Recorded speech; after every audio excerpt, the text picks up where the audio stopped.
जब मैं प्रभु यीशु को जान पाया, मेरे शुरुआती दिनों में प्रार्थना बहुत ही अद्भुत चीज थी।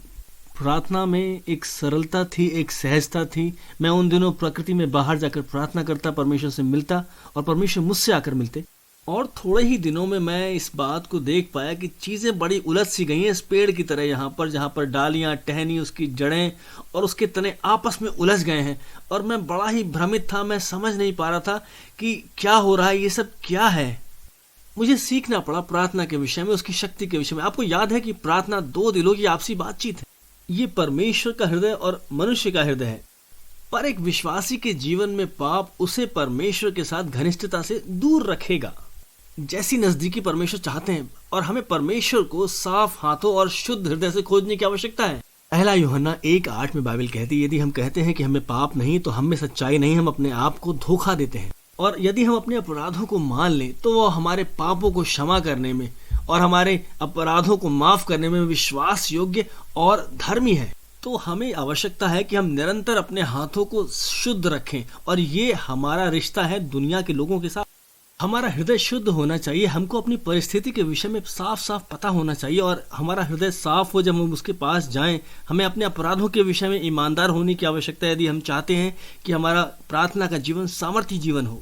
जब मैं मसीह में शुरुआत में आया तो मेरे पास ऐसा ही एक स्थान था जहाँ पर मैं जाया करता था। ये बहुत ही अद्भुत, ये बहुत ही सुंदर था। मैं वहाँ प्रार्थना में समय बिताता था और ये बहुत ही सहज हुआ करता था।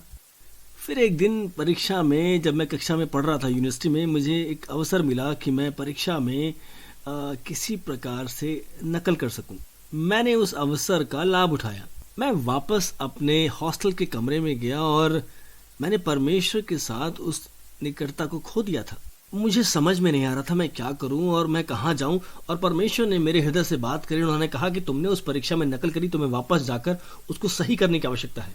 मैं वापस अपने प्रोफेसर के पास गया। मैंने उनको बताया कि मैंने नकल करी है और मैंने उनको सब कुछ सही सही बता दिया कि मैंने क्या किया है।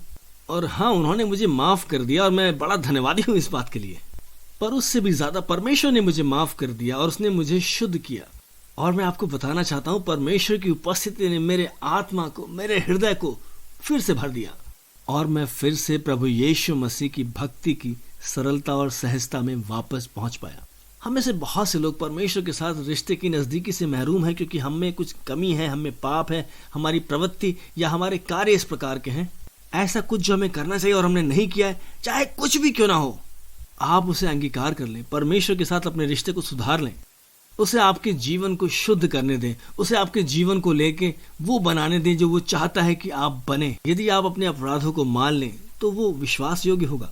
वो हर एक उस चीज को हटा देगा जो उसको अप्रिय जान पड़ती है, और आप परमेश्वर के साथ उस नजदीकी को अनुभव कर पाएंगे। आज एकांत में उसके साथ समय बिताएं और पूरी तरह से ईमानदार रहें उसके साथ।